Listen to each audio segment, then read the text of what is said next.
Guarda, pensão alimentícia. Você já se deparou com uma situação dessa aí na sua casa?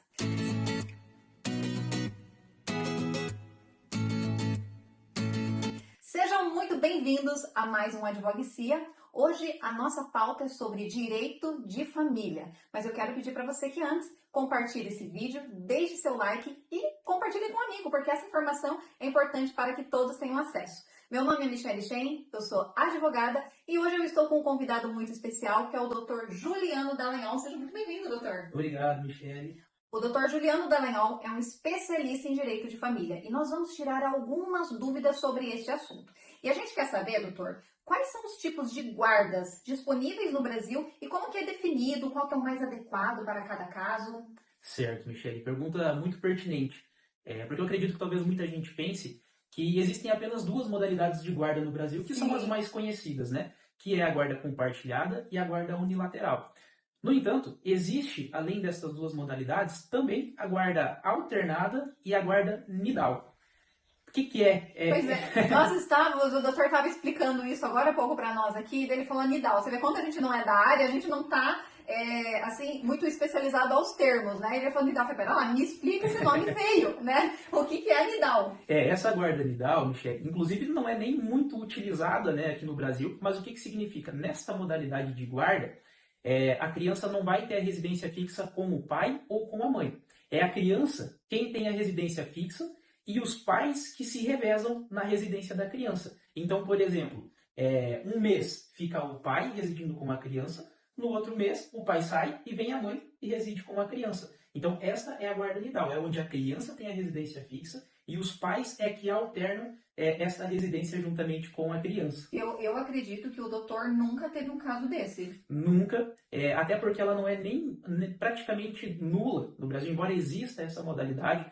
É uma modalidade que não é adotada. A modalidade mais adotada no Brasil é justamente a guarda compartilhada e a guarda unilateral. Sim. E a regra, inclusive, é que a guarda seja compartilhada. Certo. Inclusive é o que prevê a nossa legislação. Pelo fato de ser a guarda que atende o melhor interesse da criança, né?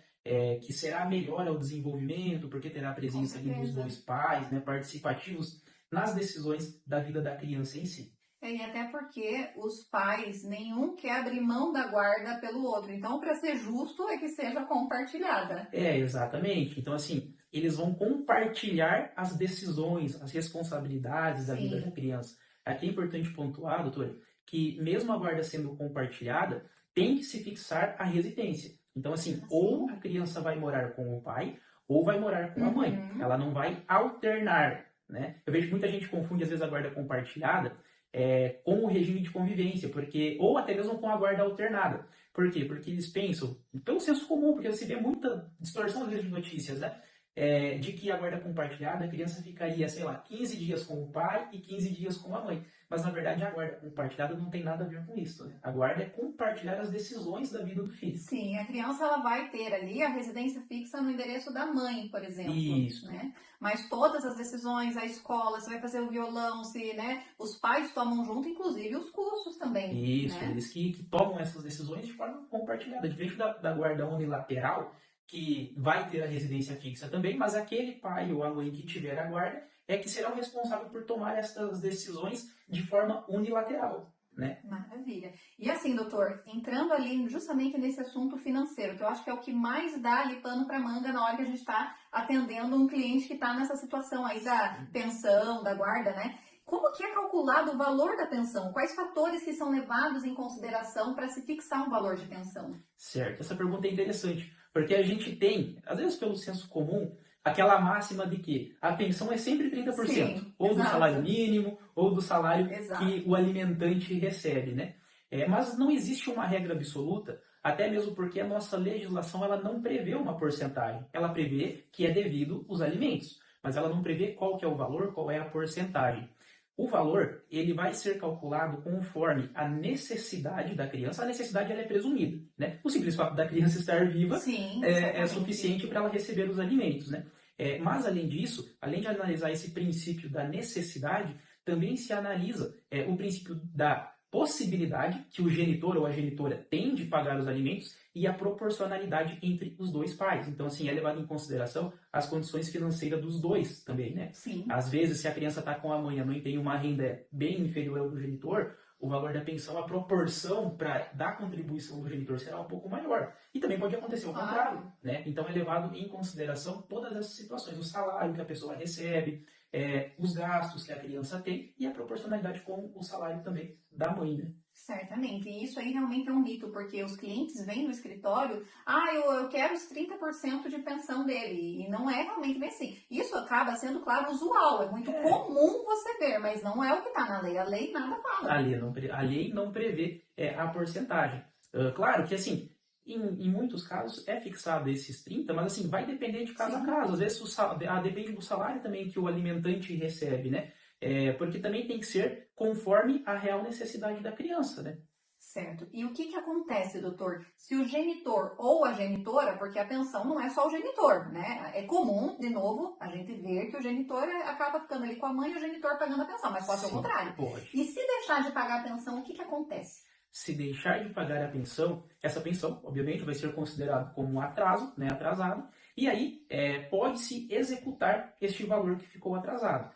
E na execução, existem duas possibilidades, que é a execução pelo rito da expropriação de bens, que seria da penhora, né, e o rito da prisão, que é onde você entra ali com a execução, o genitor vai ser intimado, o genitor ou a genitora, né, será intimado para pagar os alimentos num prazo de 3 dias, se for pelo rito da prisão, sob pena de ser decretada a sua prisão. Então, assim, atrasou um dia, você já pode cobrar. Claro que às vezes, assim, a gente não orienta, atrasou um dia, já entrar com a execução, porque às vezes acontece, atrasar ali um pouquinho, mas assim, independentemente do prazo, atrasou, já se pode ingressar com a execução de alimentos. Maravilha. E assim, doutor, quando já se há ali o termo da guarda, o termo da pensão, seja ele fixado ali num acordo em audiência ou até uma sentença, é possível fazer alguma alteração e em que situações isso pode acontecer? Certo. É sempre possível, doutora, você alterar os termos da guarda, os termos do regime de convivência, bem como os alimentos. Isso vai depender conforme se alterar a situação fática. Às vezes, por exemplo, a guarda pode ter sido concedida para a genitora com a residência fixa desta. Mas às vezes pode acontecer de ela deixar de ter condições de exercer esta guarda, de não proporcionar mais uma condição para a criança, às vezes expor em risco, né? Porque às vezes acontece situações, por exemplo, de drogadição e etc., que você pode colocar a criança em risco, então são situações que você pode, o genitor ou a genitora, pode pleitear esta alteração da guarda. Né? Da mesma forma, os alimentos, porque às vezes, vamos supor que os alimentos foram fixados quando o genitor ou a genitora trabalhava em um emprego bom, tinha uma boa renda, e foi fixado, por exemplo, sobre o salário mínimo e não sobre o salário que ele recebe, né? Então, às vezes, ele tinha um bom salário, mas foi fixado sobre o salário mínimo. Foi fixado ali 50% do salário mínimo, 100% de um salário mínimo, e hoje as condições dele é diferente. Então, pode-se buscar, se for o caso, uma minoração, da mesma forma que por parte da criança. Às vezes, quando foi fixado aqueles alimentos, o valor que foi fixado lá atrás, hoje não é mais suficiente para suprir as necessidades. Então, é possível você ingressar com uma ação de revisão para buscar a majoração, o aumento desses alimentos. Então, sempre que se mudar o contexto fático, no caso da pensão, inclusive a questão financeira, né, aumentar as necessidades da criança ou diminuir a possibilidade de quem está prestando os alimentos, é possível pleitear essa revisão dos alimentos. Perfeito. E, doutor, a última pergunta: quais são os direitos dos avós ou parentes próximos em relação à convivência com a criança?